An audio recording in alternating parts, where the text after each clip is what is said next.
Good afternoon, everyone, especially to you, ma'am. My name is Melville Gonzaga, a fourth-year college from the College of Agriculture major in Farming System. So, this afternoon, I will discuss about the Module 10, which is the Commonwealth period.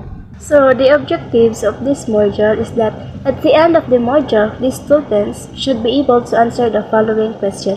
So, first, what events participated in the creation of the Commonwealth government in the Philippines? Second, what was the purpose of creating the Philippine Commonwealth? Third, what were the Moros' reaction to the issue of Philippine independence? And last, what were Quezon's policies towards Mindanao and how did this affect the Moros and Lumans? So, as a background, we all know that ang Pilipinas is nasakop ng Spain. But with the help of President Emilio Aguinaldo is nakamit ng Pilipinas ang kalayaan. So, it must be recalled that as a matter of justifying their accusation of the Philippines as a colony, so after nasakop ng Spain ang Pilipinas with the help of Emilio Aguinaldo and with the help of the United States, nakamit natin ang kalayaan. But then, after that, ang United States naman ang sumakop ng Pilipinas. So, the United States had to announce to the world that she was taking the Philippines for benevolent and noble purposes. So, that was the purpose of United States. So, this was what the United States made clear when President McKinley said in the Benevolent Assimilation Proclamation that the Philippines are not theirs to exploit, but to develop, civilize, educate, and train the Filipinos in the science of self-government. So, President McKinley made clear that they're taking Philippines hindi para gamitin but to develop, civilize, educate, and train the Filipinos. Banking on the American promise of training them in the science of self-government, Filipino leaders and politicians would then agitate. So the Filipino leaders and politicians protest. So they protest for more participation and autonomy. Thus, as early as 1902, the United States had to pass a Philippine Bill which promised independence to Filipinos as soon as a stable government is established in the Philippines. So the Philippine Bill 1902 is an act temporarily to provide for the administration of the affairs of civil government in the Philippine Island and for other purposes. So, the United States promised that once the Philippines establish a stable government, yes, ibibigay na nila ang hinahangad na kalayaan ng Pilipinas. Initially, Filipinos were excited to imagine that United States returning their stolen independence. So, kahit sino namang Pilipino, pag malaman na ibabalik na ang kanilang kalayaan is matutuwa talaga. After how many years na pagsasakop ng ibang bansa from simula pa lang sa pagsasakop ng mga Espanyol. But, more than 10 years had already passed, yet there seemed to be no serious move on the part of the American government to really grant Philippine independence. But after that promise, 10 years later is walang pa rin nangyayari, parang walang balak to pa rin ng mga United States ang kanilang pangako. So, Filipino politicians realized that the word soon was very ambiguous as it was not clearly defined in the bill how soon was soon. So, walang kasiguruhan yung kanilang pangako na kalayaan. Thus, Filipino leaders would lobby once more.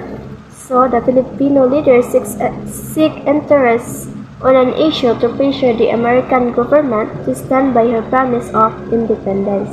So, along with the other factors, Filipino pressure would eventually succeed in convincing the United States to pass the Jones Law in 1916, which expedited the process of Filipinization and granted more autonomy to the Filipinos.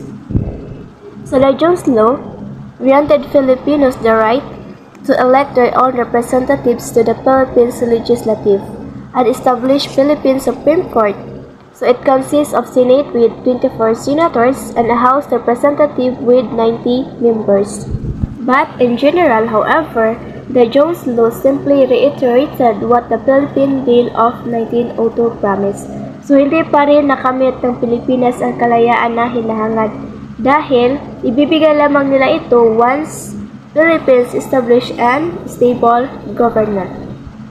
For quite some time, Filipino politicians would content themselves with the Jones Law.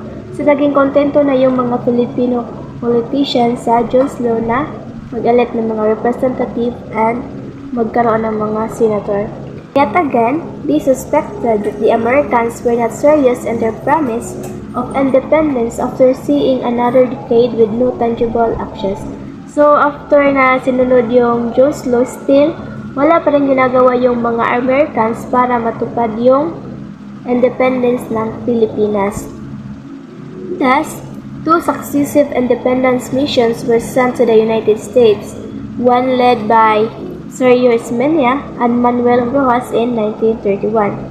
The other would be headed by Manuel L. Quezon in 1933. The latter mission would eventually result to the Tiding-McDuffie Act, which created the Philippine Commonwealth. So, ang Tiding-McDuffie Act is that naglalayon ang batas na ito na bigyan ng kalayaan ang Pilipinas mula sa federal na pamamahala ng United States within 10 years. So, it was headed by Manuel L. Quezon, ang misyong pangkalayaan sa Washington, D.C. na nagtatagumpay sa pagpapatibay ng batas. So, before naging Pangulo si Manuel L. Quezon, he was elected first as a senator. So, si Pangulong Emilio Aguinaldo ay idineklara ang Araw ng Kalayaan noong June 12, 1898. So, if you wonder bakit hinahangad pa rin ng Pilipinas na magkaroon ng kalayaan, is that because as what I've said earlier, na pagkatapos sakupin ng Spain ang Pilipinas at sa tulong ng mga American is nakamit natin yung kalayaan. But then, sila naman yung sumakop ng Pilipinas. So, Aguinaldo's declaration in 1898 was significant nationalist act, but it did not have international recognition or practical effect as the U.S. soon replaced Spain as the colonial power. So, that's the reason why bakit inahangad pa rin ng Pilipinas na magkaroon ng kalayaan.